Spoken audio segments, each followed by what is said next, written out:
سڑک ویران تھی، لیکن یہ ضروری نہیں تھا کہ دیر تک یہ صورتحال رہے۔ میں نے جیپ سڑک کے کنارے ایک گھنے درخت کے نیچے کھڑی کر لی، کیونکہ جیپ کے دروازے نہ ہونے کے سبب بارش بڑی تیزی سے کھلے دروازوں سے حملہ آور ہونے لگی تھی۔ یہ آپ کیا کر رہی ہیں؟ کچھ خیال کیجیے۔ جانے میرے منہ سے یہ دو فکرے کیسے ادا ہوئے تھے، مجھے تو بولنے کی ہمت ہی نہ ہو رہی تھی۔ او سوری، اس نے آنسوں سے رندے گلے سے کہا۔ میں نے اپنی سیٹ کے پیچھے رکھے جیپ کے دروازے اٹھائے اور اندر بیٹھے بیٹھے ہی اس کے سائیڈ والا پھر اپنی سائیڈ والا دروازہ فٹ کر دیا۔ اچانک بادل اتنی زور سے گرجا کہ لڑکی سہم کر رہ گئی۔ اس نے گھبراہٹ میں بڑی مضبوطی سے میرا بازو تھام لیا تھا۔ میں نے اس کی طرف گردن موڑی اور پہلی نظر میں محبت کی وینس نے میرے دل میں بھالا اتار دیا۔ خدا کی پناہ، کیا آنکھیں تھیں وہ، جیسے کسی نے پڑھ کر مجھ پر فسوں پھونک دیا ہو۔ باہر دم بدم برستا سامن جیسے ٹپ ٹپ کرتا ان چیل سی گہری آنکھوں میں اتر گیا تھا۔ میں ان لمحوں میں مکمل اس ساحرہ کی آنکھوں کی گرفت میں تھا۔ عظمیٰ نے فوراً میری کلائی سے ہاتھ الگ کر لیا۔ مجھے یوں لگا جیسے کلائی کے اس حصے میں انگارے اتر آئے ہوں جو آہستہ آہستہ میرے سارے بدن میں رینگنے لگے تھے۔ میں بھی سحر زدگی کے عالم ہی میں تھا جب اس کی آواز مجھے سنائی دی۔ اگر آپ نہ آ جاتے تو نہ جانے آج۔ پھر اس کی آواز بھرا گئی۔ کوئی بات نہیں، زندگی میں ایسا بھی ہو جایا کرتا ہے کبھی کبھی۔ میں نے فوجیوں والی بات ہمت کر کے کہہ دی۔ آپ کا شکریہ۔ اس نے چند لمحوں ہی میں اپنی حالت پر قابو پا لیا تھا۔ میں بظاہر ونڈو اسکرین پر نظریں جمائے بیٹھا تھا، لیکن چوری چوری کبھی کبھی اس کی طرف دیکھ لیتا۔ یہ الگ بات کہ ہم دونوں ہی ایک دوسرے سے چوری چوری دیکھ رہے تھے۔ جانے کون سی شبھ گھڑی تھی جب گہری آنکھوں والی عظمیٰ اس طرح چوری چپ کے میرے نہایے خانہ دل میں اتر گئی۔ میرے دل کا آنگن تو کب کا سنا تھا۔ اس سنے آنگن کو جس مہمان کا انتظار تھا، آج وہی مہمان محبت کی پاروتی دیوی کے سمان حسن کے تمام ہتھیاروں سے لیس بڑے کروفر سے، بڑے ٹھاٹ سے اور پورے اعتماد کے ساتھ اس سونے آنگن میں براجمان ہو گئی۔ محبت کا پہلا تجربہ کتنا وحشتناک ہوتا ہے، اس کا اندازہ وہی کر پائیں گے جو اس راہ خار کے سفر پر آبلا پا نکلے ہوں۔ ان امر لمحات میں جب ڈھاکہ کے آسمانوں پر بدریاں جھوم جھوم کر ناچ رہی تھیں اور ان کی اوٹ میں چمکتی کڑکتی رات کسی بھی لمحے کارزار حیات کو نیست و نابود دینے پر تلی ہوئی تھی، تب عظمیٰ نے بنگال کا روایتی سحر پھونک کر مجھے اپنی سیاہ زلفوں کا اسیر بنا لیا۔ موسلا دھار بارش نے زور پکڑ لیا۔ قریباً 10 منٹ تک ہم دونوں خاموشی سے ایک دوسرے کو چوری چھپے دیکھتے رہے۔ اس دوران متعدد مرتبہ میں نے عظمیٰ کی اور عظمیٰ نے میری چوری پکڑی تھی۔ ہمارے درمیان ان لمحات میں صرف 1-2 فکروں کا تبادلہ ہوا تھا۔ اس نے میرا نام پوچھا تھا اور میں نے بتا دیا، اور بس۔ اس کے علاوہ ہم دونوں کے پاس کہنے کے لیے شاید اور کچھ تھا ہی نہیں۔ بارش کا زور ٹوٹ چکا تھا، بدلیاں پھٹ رہی تھیں، آسمان کا بدن آہستہ آہستہ ننگا ہونے لگا تھا۔ ریشم کے گچھے جیسی سفید بدلیاں اب تیز رفتاری سے پچھم کی سمت سفر کرنے لگی تھیں۔ شاید یہاں ان کا کام مکمل ہو چکا تھا۔ چلنا چاہیے۔ جانے کیوں میرے منہ سے نکلا اور میں نے اگنیشن میں کنجی گھما دی۔ جی، عظمیٰ نے صرف اتنا کہا اور آنکھیں جھکا لی۔ جامنی رنگ کی ساڑی کو اس نے مضبوطی سے کس لیا تھا۔ شاید اس آئینی قلعے میں وہ خود کو لاشعوری طور پر محفوظ خیال کرنے لگی تھی۔ میں نے ایکسیلیٹر پر دباؤ بڑھایا اور جیپ آہستہ آہستہ رینگنے لگی۔ بارش کا زور ضرور ٹوٹا تھا، لیکن وہ تھمی نہیں تھی، رہ رہ کر برستی تھی۔ کہاں رہتی ہیں آپ؟ میں نے اس مرتبہ تھوک نگلتے ہوئے دریافت کیا تھا۔ جی، فیل خانہ۔ گہری آنکھوں نے پھر فسوں پھونکا۔ شام اس کی پلکوں پر جھکائی تھی، شاید نظر گزار رہی تھی۔ اس کی گہری بادامی آنکھوں کو میں نے جیپ کا رخ نیو مارکیٹ کی طرف کر دیا۔ سڑک پر اکا دکا بسیں یا کاریں آتی جاتی نظر آ رہی تھیں۔ مجھے بار بار جیپ کے اندر سے ونڈو اسکرین کو صاف کرنا پڑتا تھا، کیونکہ باہر والے وائپر مسلسل چلنے کے باوجود اندر دھند سی چھا جاتی تھی۔ عظمیٰ نے شاید میری تکلیف کو محسوس کرتے ہوئے یہ ذمہ داری اب خود سنبھال لی تھی، کیونکہ اس مرتبہ جب میں نے ڈیش بورڈ پر رکھا کپڑا اٹھانا چاہا تو اس نے میرے ہاتھ پر پھر اچانک ہاتھ رکھ دیا۔ میں صاف کرتی ہوں۔ شاید اپنی اس حرکت پر وہ خجالت محسوس کر رہی تھی۔ شکریہ، میں نے ہاتھ ہٹا لیا۔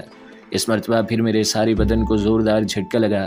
اس زور سے ہونے والے چھناکے کی گونج فیل خانہ پہنچنے تک میرے اندر شور پیدا کرتی رہی۔ ڈھاکہ شہر کے ایک روایتی مکان کے سامنے ہماری جیپ رکی تو شام نے رات کا کفن اوڑھ لیا تھا۔ بارش نے پھر یکدم زور پکڑا۔ میں نے جیپ اس کے گھر کے دروازے کے بالکل ساتھ پارک کی تھی ایک ذیلی سڑک سے ملحقہ کارنر والے مکان میں وہ رہتے تھے۔ عظمیٰ جیپ کے اندر بیٹھی ہوئی انگلی کے اشاروں کی مدد سے مجھے اس مکان تک لائی تھی۔ مکان کے سامنے میں نے جیپ روک دی لیکن انجن بند نہ کیا۔ آئیے نا آپ بھی، اس نے مجھے گھر کے اندر آنے کی دعوت دی۔ نہیں، مجھے ذرا جلدی ہے، میں نے یوں ہی بہانہ کر دیا۔ دیکھیے، اس طرح تو میرے ممی پاپا بھی برا مانیں گے کہ آپ کو چائے پلائے بغیر ہی جانے دیا۔ آئیے نا پلیز۔ اس کے کہنے کا انداز اتنا جان لیوا تھا کہ مجھ سے نہ ہو سکی۔ عظمیٰ کے گھر کے برآمدے تک ہم دونوں ہی بھیگتے ہوئے پہنچے تھے۔ گھر کے دروازے سے برآمدے تک کا فاصلہ بڑی مشکل سے 15-20 فٹ رہا ہوگا، لیکن بارش اتنی زوردار تھی کہ پام کے بڑے بڑے پتوں کو بارش کے قطرے چھیدتے ہوئے زمین کی چھاتی پر رقص کر رہے تھے۔ برآمدے میں قدم رکھتے ہی ہم دونوں نے اپنے اپنے سر پر ٹکے بارش کے قطرے ہاتھ کی ہتھیلی سے صاف کرنے کی کوشش کی۔ میں نے کنکھیوں سے عظمیٰ کی طرف دیکھا۔ اس کے گھنیرے چمکدار بالوں سے بارش کے ننھے قطرے پھسل کر ماتھے اور گالوں پر آ گئے تھے۔ یہ منظر ایسا دیدنی تھا۔ اچانک بادل اتنی زور سے چنگھاڑا کہ ماحول کا کلیجہ دھڑ گیا تھا۔ سہمی ہوئی بادامی آنکھوں والی بنگالی ساحرہ اس دوران مسلسل کپکپا رہی تھی۔ اچانک بجلی کی سی سرد سے وہ سوری کہہ کر مجھ سے الگ ہو گئی۔ اس کے اندر داخل ہونے کے ساتھ ہی میری توجہ بارش اور بادلوں سے ہٹ کر اندر سے پیدا ہونے والی آوازوں پر لگ گئی۔ اندر کسی مرد اور عورت کی بنگالی میں گفتگو کرنے کی آوازیں آ رہی تھیں۔ میرے پلے کچھ نہ پڑ سکا۔ بمشکل 2 منٹ بعد ہی دروازہ کھلا۔ ایک ڈھلتی عمر کے مدبر چہرے والے بنگالی نے میری طرف ہاتھ بڑھاتے ہوئے مجھے خوش آمدید کہا اور میرا شکریہ ادا کرتے ہوئے بولا، میرا نام پروفیسر شمس الدین ہے، کیپٹن شرافگن۔ میں نے بھی اپنا تعارف کروا دیا۔ کمان ینگ مین آدمی خاصا آزاد خیال دکھائی دیتا تھا۔ تھوڑی دیر بعد ہم تینوں ڈرائنگ روم میں بیٹھے تھے۔ اس کی ماں یعنی میری بیوی پروفیسر نے میری آنکھوں میں جھانکتے ہوئے بڑے خوشگوار موڈ میں کہا، گھر پر نہیں ہے، میرے علاوہ آج سب لوگ گھر سے باہر ہیں، اگلی مرتبہ تعارف ہو جائے گا۔ اس کے بے حد خوشگوار موڈ سے مجھے اندازہ ہو رہا تھا کہ عظمیٰ نے شاید اسے اپنے ساتھ ہونے والے حادثے سے آگاہ نہیں کیا۔ بات ختم کرتے ہی پروفیسر نے خود ہی کہکا لگایا۔ میرے ہونٹوں پر بھی خواہ مسکراہٹ رینگ گئی، لیکن عظمیٰ سیریس رہی۔ اچانک ہی اس نے باپ کی توجہ اپنی طرف مبذول کی اور بنگالی میں کچھ بولنا شروع کیا۔ مجھے اس کی گفتگو کی اب سمجھ تو نہ آئی، لیکن اس کے شفاف آنکھوں میں چمکتے موتی یہ بات سمجھانے کے لیے کافی تھے کہ وہ اپنے ساتھ گزرنے والے حادثے سے باپ کو آگاہ کر رہی ہے۔ پروفیسر اب خاصا سیریس نظر آنے لگا تھا۔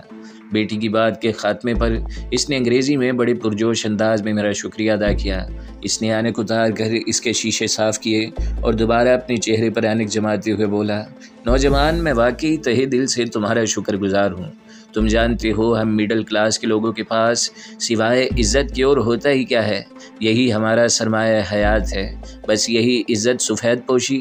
اف میرے خدایا جانے ہم سب کیوں حیوان بنے جا رہے ہیں۔ وہ اپنا تعارف نہ بھی کرواتا تو مجھے علم ہو جاتا ہے کہ یہ دانشور قسم کا پروفیسر ہے۔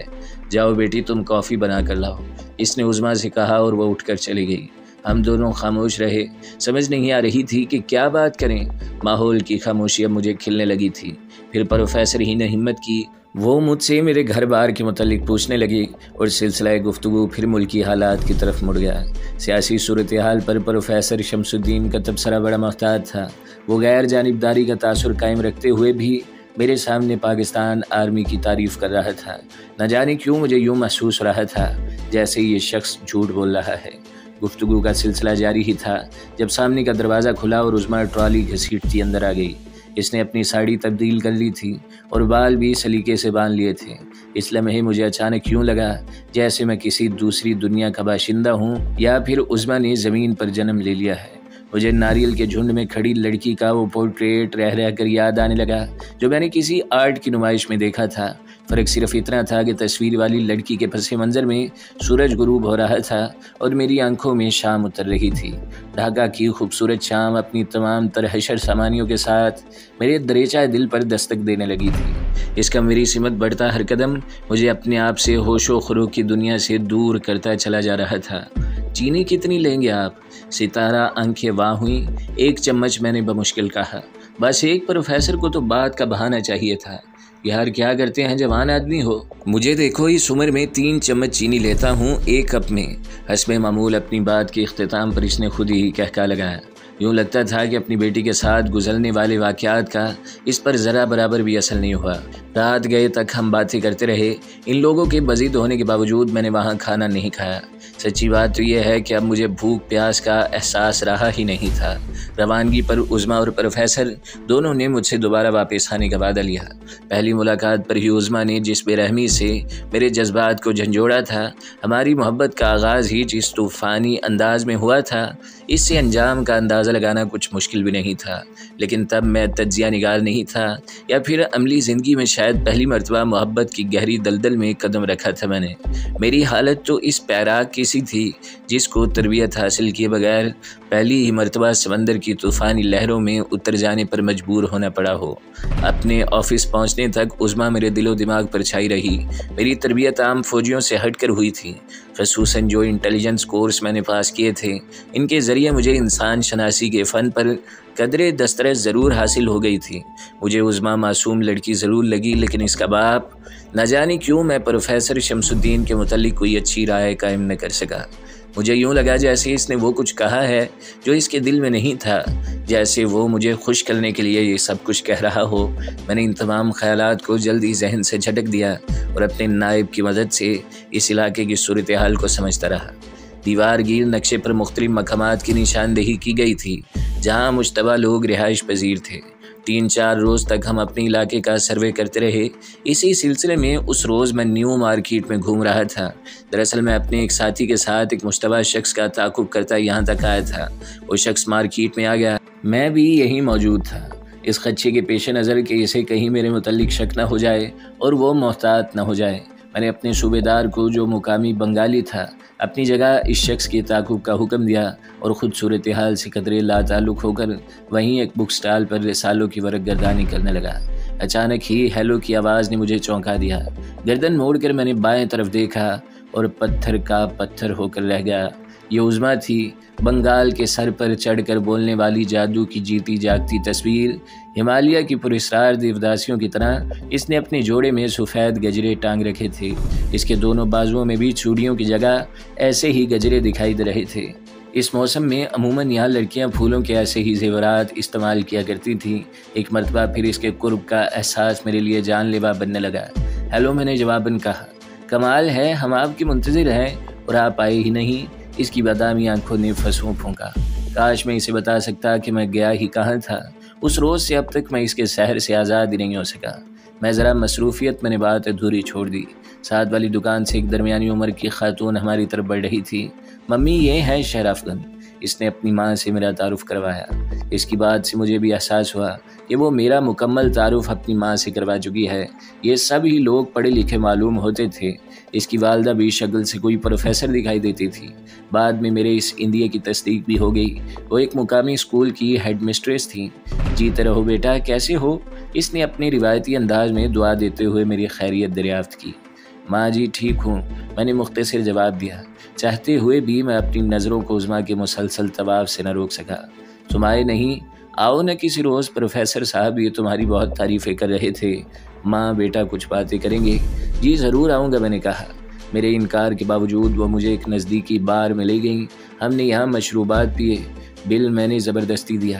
وہ کہ عظمیٰ کی والدہ نے اس کا برا مانا کیونکہ وہ میری میزبان تھی، لیکن مجھے یہ گوارا نہیں تھا۔ انہیں ایک رکشے پر سوار کر کے میں لوٹ آیا۔ یہ بڑی عجیب بات تھی کہ ابھی تک ان لوگوں نے میرا ایڈریس دریافت نہیں کیا تھا۔ حالات اتنے بگڑ گئے تھے کہ اب کسی بھی افسر کو اکیلے سفر کرنے کی اجازت نہیں تھی۔ خصوصاً ہم جیسے اسپیشل ڈیوٹی افسروں کو تو سختی سے ہدایت کی گئی تھی کہ چھاؤنی سے باہر ہرگز اکیلے نہ جائیں۔ ہم لوگ عموماً ایسے احکامات نظر انداز کر دیتے تھے کہ کون اپنے ساتھ باڈی گارڈ کی فوج پالتا پھرے۔ بمشکل چند لمحے ہی تو میسر آتے تھے جنہیں حفاظتی اقدامات کی نظر کر دینے کو جی نہیں چاہتا تھا۔ اس روز جب میں شہر کی طرف آنے لگا تو کرنل صاحب نے ایک حوالدار کو زبردستی میرے ساتھ کر دیا۔